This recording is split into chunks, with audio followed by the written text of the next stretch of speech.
जय हिंद दोस्तों, blender animation की नई क्लास में आपका एक बार फिर से स्वागत है। मैं हूं नीलेश और आज से हम लोग ब्लेंडर को सीखना शुरू करने वाले हैं। पिछली क्लास में हमने सीखा था कि कैसे आप अच्छे से ब्लेंडर को इंस्टॉल कर पाएंगे। तो चलिए आज से हम लोग सीखते हैं कि किस प्रकार से ब्लेंडर में काम करना होता है। जब आप ब्लेंडर को ओपन करेंगे तो यहाँ पे हमें इस तरीके से ऑप्शन आया करते हैं। अब हमेशा जनरल में क्लिक करके आगे बढ़ना होता है। जनरल का मतलब ये हो गया कि अगर मैं 3D एनिमेशन से रिलेटेड कोई भी काम करना चाहता हूं, जैसे मॉडलिंग हो गया, टेक्सचरिंग हो गया, रिगिंग हो गया, तो मुझे जनरल पे क्लिक करके आगे बढ़ना पड़ेगा। ये जो 2D एनिमेशन है वो तब हम लोग यूज करेंगे जब हमें 2D एनिमेशन वाला काम करना हो। लेकिन चूंकि हम लोग 3D एनिमेशन सीख रहे हैं तो 2D एनिमेशन का यहाँ पे कोई भी रोल नहीं है, इसके बारे में हम बिल्कुल भी नहीं सीखेंगे। स्कल्पटिंग एक अलग फील्ड कहलाता है।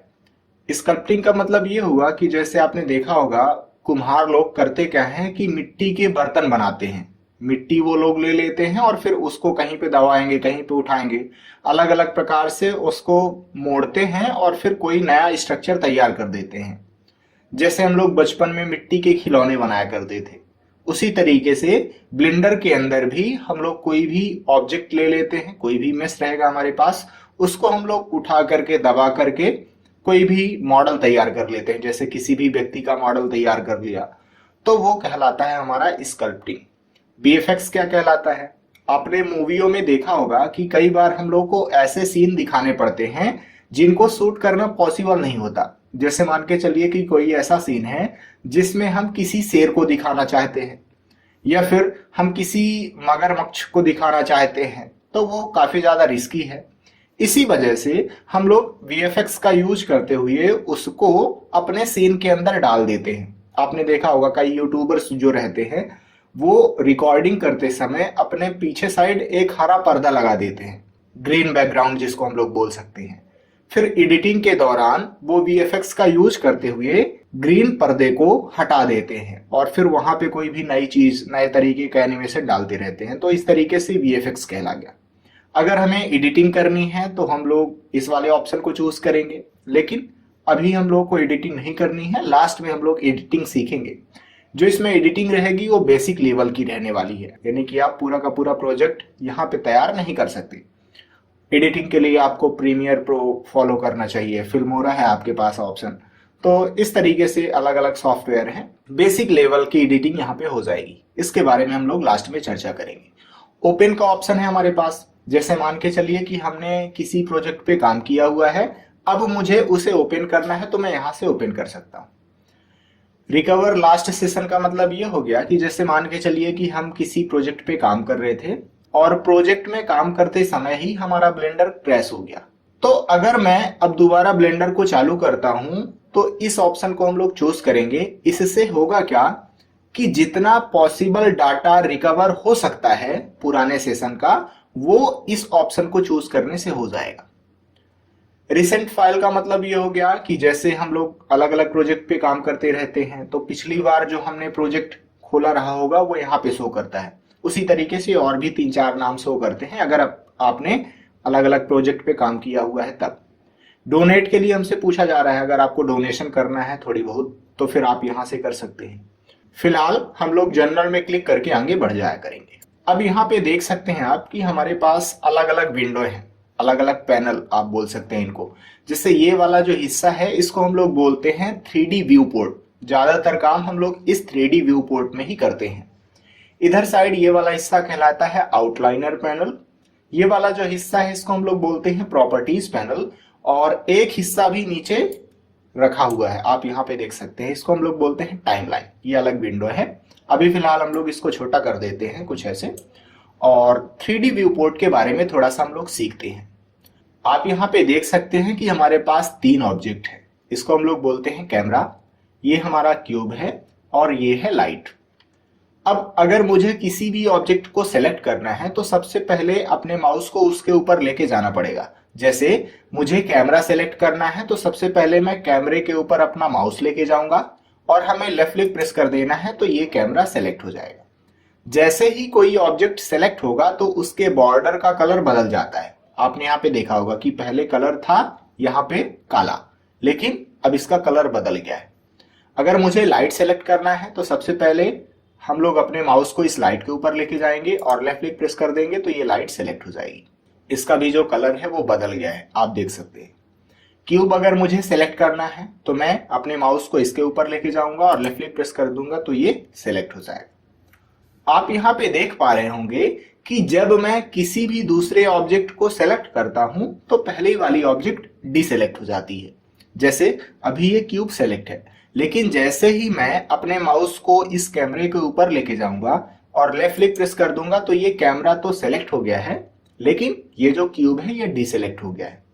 अब अगर मुझे मल्टीपल ऑब्जेक्ट सेलेक्ट करना है तो कैसे किया जाए, उसके लिए हम लोग शिफ्ट दबा के लेफ्ट क्लिक प्रेस करेंगे। जैसे अभी हमारा ये जो कैमरा है ये सेलेक्ट है, मैं शिफ्ट दबा के अगर इस क्यूब को भी सेलेक्ट करूंगा तो आप देखिए कि ये कैमरा भी सेलेक्ट था पहले से और ये क्यूब भी सेलेक्ट हो गया, यानी दोनों चीजें यहाँ पे सेलेक्ट है।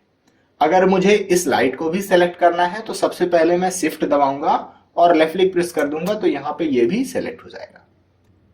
आप ये ध्यान रखिएगा कि इस पूरे कोर्स में जो भी बटन मैं प्रेस करूंगा आपको यहाँ पे दिख जाया करेगी। इससे फायदा ये होगा कि आपको क्लासेस फॉलो करने में काफी ज्यादा आसानी होगी। अगर आप नहीं समझ पाते हैं कि हमने कौन सी बटन प्रेस कर दी तो यहाँ पे आप देख सकते हैं। चलिए, तो हमने ये सीखा कि अगर मुझे मल्टीपल ऑब्जेक्ट सेलेक्ट करनी है तो शिफ्ट दबा के हम लोग लेफ्ट क्लिक प्रेस किया करेंगे।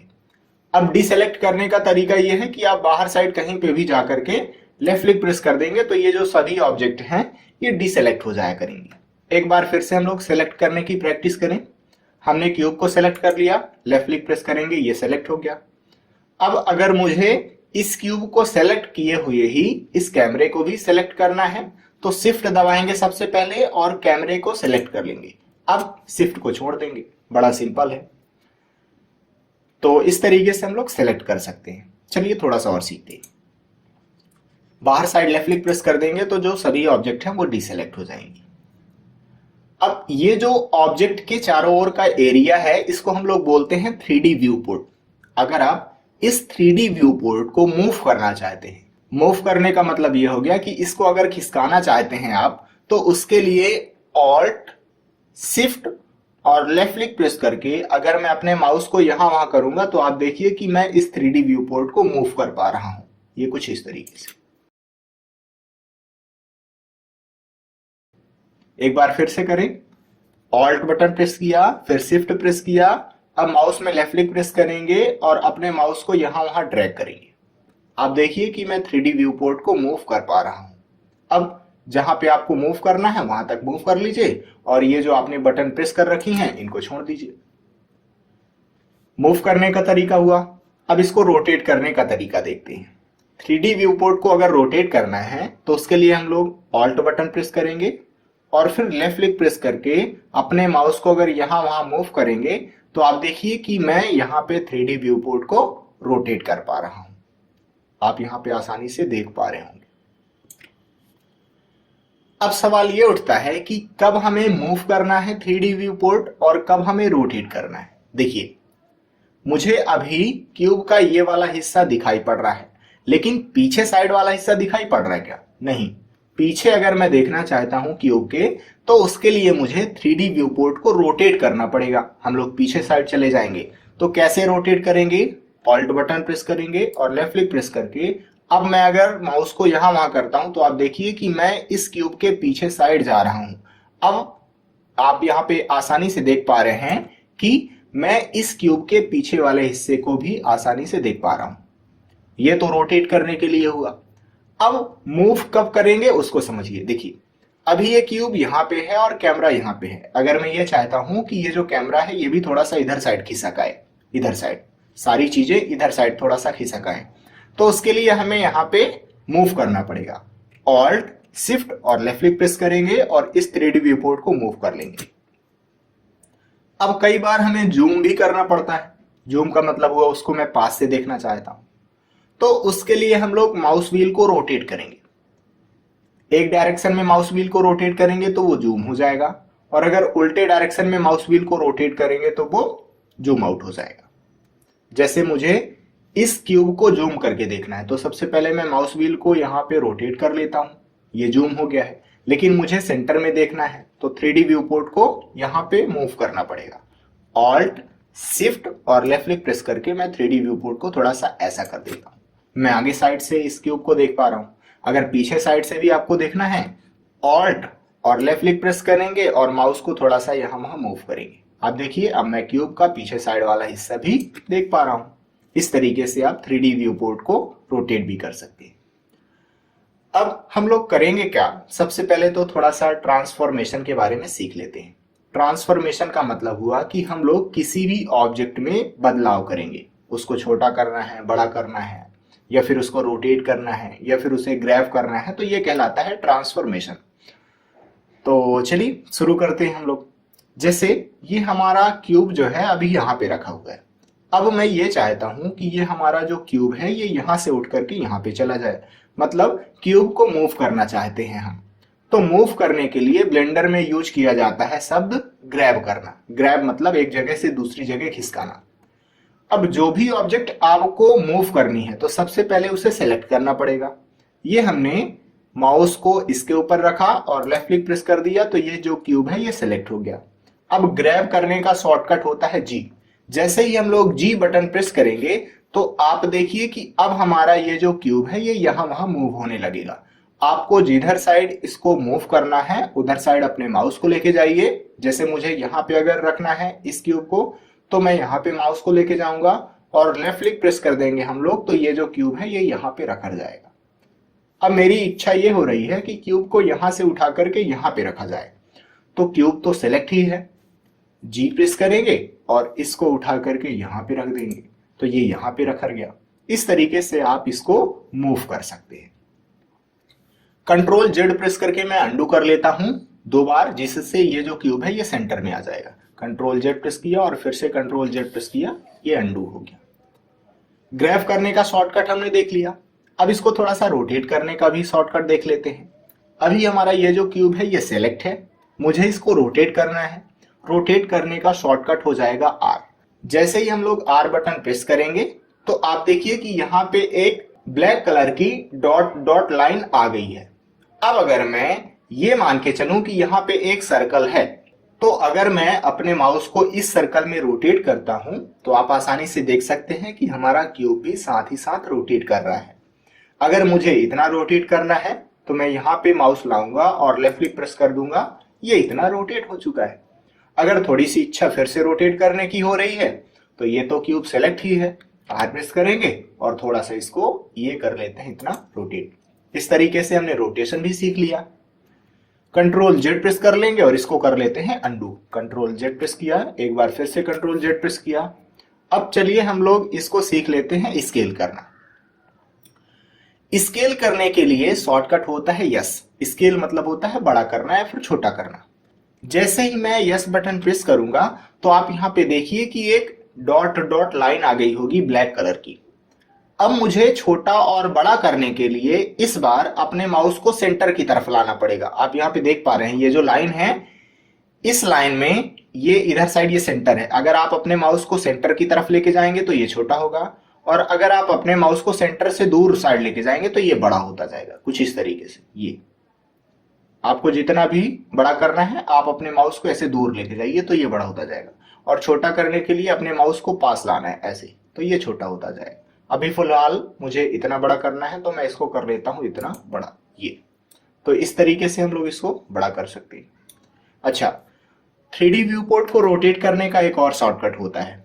जब हम लोग अपने माउस व्हील को प्रेस करेंगे और अब अगर माउस को मैं यहां वहां मूव करूंगा तो आप देखिए कि मैं 3D व्यू पोर्ट को रोटेट कर पा रहा हूं। ज्यादातर मैं यही वाला तरीका आजमाता हूं रोटेट करने का, कि माउस व्हील को प्रेस किया और अपने माउस को यहां वहां मूव किया तो ये रोटेट करने लगता है। ये काफी ज्यादा आसान भी और जल्दी से हो जाता है। फिलहाल हमने यहाँ पे सीख लिया कि सबसे पहले ऑब्जेक्ट सिलेक्ट करनी है। अब अगर ग्रैब करना है, आपको मूव करना है इसे, तो जी प्रेस करेंगे और जहां पे भी ले जाके रखना है वहां पे अपने माउस को लेके जाएंगे और लेफ्ट क्लिक प्रेस कर देंगे तो ये ग्रैब हो जाएगा। अगर रोटेट करना है तो आर प्रेस करेंगे और इसको रोटेट कर लेंगे। रोटेट करते समय आपको ये मान के चलना है कि यहाँ पे एक सर्कल बना हुआ है और अपने माउस को आप इस सर्कल में रोटेट कर रहे हैं। स्केल करने के लिए हमारे पास शॉर्टकट होता है यस। जैसे ही हम लोग यस प्रेस करेंगे तो अब यहाँ पे डॉट डॉट लाइन आ जाएगी। अब अगर इसे छोटा करना है तो मैं अपने माउस को सेंटर की तरफ लेके आऊंगा, और अगर मुझे बड़ा करना है तो अपने माउस को मुझे सेंटर से दूर ले जाना पड़ेगा, तो ये बड़ा हो जाएगा। तो इस तरीके से हमने ट्रांसफॉर्मेशन सीखा। अब थोड़ा सा हम लोग एक्सिस के बारे में सीखेंगे और फिर से हम लोग ट्रांसफॉर्मेशन के बारे में सीखेंगे। तो अभी फिलहाल मैं ए से सब कुछ सेलेक्ट कर लेता हूं। अगर 3D व्यू पोर्ट में जितनी भी चीजें हैं सबको आप सेलेक्ट करना चाहते हैं तो ए प्रेस कीजिए, तो ये सब कुछ सेलेक्ट हो जाएंगी। आपको इतना ध्यान रखना है कि जो भी मैं शॉर्टकट बता रहा हूं उसको कॉपी में नोट करते चलिए आप, और इनको रिवाइज भी करते रहना है और साथ ही साथ प्रैक्टिस भी करना है। जितना ज्यादा आप शॉर्टकट कीज को रिवाइज करेंगे और उनकी प्रैक्टिस करेंगे तो उतना ही ज्यादा आपका जो हाथ है वो ब्लेंडर में सेट होता जाएगा। और अगर आप मेरा पेड कोर्स लेना चाहते हैं, पेड कोर्स के जरिए ब्लेंडर को सीखना चाहते हैं, तो आपके पास वो भी ऑप्शन है। आपको व्हाट्सएप नंबर मिल जाएगा डिस्क्रिप्शन में, वहां से आप मुझे कांटेक्ट कर सकते हैं। एक जरूरी बात और, हमने टेलीग्राम ग्रुप बनाया हुआ है जिसमें आप कोई भी डाउट पूछ सकते हैं, तो उसका भी लिंक आपको मिल जाएगा डिस्क्रिप्शन में, वहां से आप टेलीग्राम ग्रुप में ज्वाइन हो सकते हैं। चलिए, तो हमने ए से सब कुछ सेलेक्ट कर लिया और इसे कर देंगे डिलीट। डिलीट करने के लिए आपको डिलीट बटन प्रेस करना है। आपके कीबोर्ड में जो डिलीट बटन है उसको आप प्रेस कर देंगे तो ये डिलीट हो जाएगा। अब हमें यहाँ पे एक्सिस के बारे में समझना है। आप यहाँ पे देखिए कि दो लाइन आपको दिख रही होंगी, एक लाल कलर की ये लाइन है और एक ये है हरे कलर की लाइन। ये जो लाइन है इन्हीं को हम लोग एक्सिस बोलते हैं। ये जो लाल कलर की लाइन रहती है इसको हम लोग बोलते हैं एक्स एक्सिस, और ये जो हरे कलर की लाइन है इसको हम लोग बोलते हैं वाई एक्सिस। अगर आपको कभी भूल जाए तो आप यहाँ पे देख सकते हैं कि लाल कलर पे एक्स लिखा हुआ है, यानी कि लाल वाली जो लाइन है वो एक्स एक्सिस है, और ये हरे कलर पे लिखा हुआ है वाई, यानी ये जो हरे कलर वाली लाइन है वो वाई एक्सिस है। यहाँ पे एक जेड एक्सिस भी दिख रही है नीले कलर की, लेकिन आपको 3D व्यू पोर्ट में नजर नहीं आ रही है। नॉर्मली होता क्या है, जब हम लोग ब्लेंडर को चालू करते हैं तो जेड एक्सिस बंद होती है, लेकिन अगर मुझे देखना है इस 3D व्यू पोर्ट में जेड एक्सिस को भी, तो हम लोग यहाँ पे जाएंगे और आप यहाँ पे देखिए जेड वाला जो ऑप्शन है अभी टर्न ऑफ है। लेफ्ट क्लिक प्रेस करेंगे तो यहाँ से जेड एक्सिस टर्न ऑन हो जाएगी और हमें 3D व्यू पोर्ट में भी नजर आने लगेगी। तो अब आपको तीनों एक्सिस नजर आ जाएंगी। आपको कभी भी इनका नाम भूल जाए तो एक बार इधर साइड देख लेना है, याद हो जाए। हालांकि धीरे धीरे जब आप प्रैक्टिस करते हैं तो अपने आप वो दिमाग में सेट हो जाता है कि किस कलर की लाइन कौन सी एक्सिस। अब ये जो एक्सिस है ये काम क्या करती हैं, इनका क्या रोल है, उनके बारे में समझते हैं थोड़ा सा। हमें यहाँ पे कोई भी ऑब्जेक्ट चाहिए तभी तो हम समझ पाएंगे। चलिए ऑब्जेक्ट ऐड कर लेते हैं। ऐड पे जाएंगे, मेश पे जाएंगे और ऐड कर लेते हैं एक मंकी। ये हमारा मंकी ऐड हो गया। माउस व्हील को रोटेट करेंगे और थोड़ा सा इसको कर लेते हैं जूम, और मैं रोटेट भी कर लेता हूं इस 3D व्यू पोर्ट को। माउस व्हील को हमने प्रेस किया हुआ है और माउस को मूव किया तो ये रोटेट हो गया। चलिए अब हम लोग यहाँ पे फिर से सीखेंगे ट्रांसफॉर्मेशन। देखिए हमने मंकी को सेलेक्ट कर रखा है। अगर मुझे मंकी को ग्रैब करना है यहां वहां तो उसके लिए हमें जी प्रेस करना पड़ता है। जैसे ही मैं जी बटन प्रेस करूंगा तो अब अगर माउस को यहां वहां लेके जाएंगे तो ये मंकी भी साथ ही साथ इधर उधर जाएगा। लेकिन अगर मुझे इस मंकी को सिर्फ और सिर्फ एक्स एक्सिस में लेके जाना है तो उसके लिए मैं जी बटन प्रेस करने के बाद एक्स बटन प्रेस कर दूंगा। एक्स बटन प्रेस करने का मतलब ये हो गया कि हम लोग एक्स एक्सिस बस में इसको ले जा पाएंगे। आप यहाँ पे देख सकते हैं कि एक्स बटन प्रेस करने पर हमारा ये जो मंकी है ये सिर्फ और सिर्फ एक्स एक्सिस में जा रहा है। जहां पे आपको रखना है वहां पे आप लेके जाइए अपने मंकी को और लेफ्ट क्लिक प्रेस कर देंगे तो ये वहीं पे रखा जाएगा। कंट्रोल जेड प्रेस करके अंडू कर लेते हैं। अब अगर मान के चलिए आप इस मंकी को जेड एक्सिस में लेके जाना चाहते हैं तो सबसे पहले जी प्रेस करेंगे जो कि मूव करने का शॉर्टकट है, और उसके बाद आपको जेड प्रेस करना पड़ेगा। जैसे ही हम लोग जेड प्रेस कर देंगे तो हमने ब्लेंडर को बता दिया कि इसको जेड एक्सिस बस में मूव करना, इतना ध्यान रखना तुम। तो ब्लेंडर सिर्फ और सिर्फ कर क्या रहा है, जेड एक्सिस में मूव करेगा। आपको अपना माउस या तो ऊपर या फिर नीचे लेके जाना है, क्योंकि जेड एक्सिस की डायरेक्शन में आप इसको मूव करना चाहते हैं। यहाँ पे आप रखना चाहते हैं तो यहाँ पे रख दीजिए, ये यहाँ पे रखा जाएगा। मान के चलिए आप इस मंकी को वाई एक्सिस में मूव करना चाहते हैं तो सबसे पहले जी बटन प्रेस करेंगे जो कि मूव करने का शॉर्टकट है, और वाई बटन प्रेस कर देंगे तो ये वाई एक्सिस में मूव होने लगेगा। जहां पे भी ले जाके रखना है वहां पे जाइए और लेफ्ट क्लिक प्रेस कर दीजिए, तो जो आपका मंकी है वहीं पे रखा जाएगा। फिलहाल इस मंकी को हम लोग फिर से करेंगे डिलीट, और डिलीट करने के लिए अब मैं दूसरा शॉर्टकट की आपको बता रहा हूं। पहला शॉर्टकट की तो डायरेक्ट डिलीट बटन था, अब दूसरा है एक्स बटन आपको प्रेस करना है। जैसे ही हम लोग एक्स बटन प्रेस करेंगे तो यहाँ पे हमसे डिलीट के लिए पूछ रहा है, हम लोग डिलीट पे टिक कर देंगे तो ये डिलीट हो जाएगा। हमने ग्रैब करने के लिए सीख लिया, अब थोड़ा सा रोटेशन के लिए भी सीखते हैं। ऐड पे जाएंगे, मेश पे जाएंगे और ऐड कर लेते हैं मंकी। ये हमारा मंकी ऐड हो गया। अब मैं रोटेट करने वाला हूं किसी भी खास एक्सिस में। आर प्रेस करेंगे तो ये रोटेट होने लगा है, लेकिन मुझे अगर एक्स एक्सिस में रोटेट करना है तो सबसे पहले मैं आर प्रेस करने के बाद एक्स बटन प्रेस कर दूंगा, जिससे ब्लेंडर को ये पता चल जाए कि यहाँ पे मैं रोटेट करने वाला हूं। अब हमने आपको बताया था कि रोटेशन के लिए आपको ये मान के चलना है कि यहाँ पे एक सर्कल बना हुआ है। जैसे अभी मैं एक्स एक्सिस के अबाउट रोटेट कर रहा हूं तो मैं ये मान के चलूंगा कि एक्स एक्सिस के अबाउट कोई सर्कल बना हुआ है और मैं अपने माउस को इसी सर्कल के अबाउट रोटेट कर रहा हूं। आप यहाँ पे देख पा रहे हैं, जिस तरीके से मैं कर रहा हूं उसी तरीके से आप भी करेंगे तो आपका भी हाथ सेट हो जाएगा। रोटेशन में कई बार शुरुआत में ज्यादा दिक्कत जाती है, जितना आपको रोटेट करना है उतना रोटेट कर लीजिए और लेफ्ट क्लिक प्रेस कर देंगे तो यहाँ पे ये रोटेट हो जाएगा। अगर मुझे जेड एक्सिस में रोटेशन करना है तो आर बटन प्रेस करेंगे और जेड प्रेस कर देंगे। अब ये मान के चलेंगे कि जेड एक्सिस के अबाउट कोई सर्कल है और अपने माउस को इसी सर्कल में मूव करना पड़ेगा। आप यहाँ पे देखिए कि मैं इसी सर्कल में अपने माउस को ऐसे घुमा रहा हूं, तो ये हमारा मंकी आसानी से रोटेट कर पा रहा है। जितना रोटेट करना है आप रोटेट कर लीजिए और फिर बाद में लेफ्ट क्लिक प्रेस कर देना है तो आपका जो मंकी है वहीं पे रोटेट होकर रुक जाएगा। चलिए अब थोड़ा सा हम लोग स्केल करने के बारे में भी सीख लेते हैं। हमने इसको कर दिया डिलीट, ऐड पे जाएंगे, मेश पे जाएंगे और ऐड कर लेते हैं एक क्यूब। हमने क्यूब ऐड कर लिया।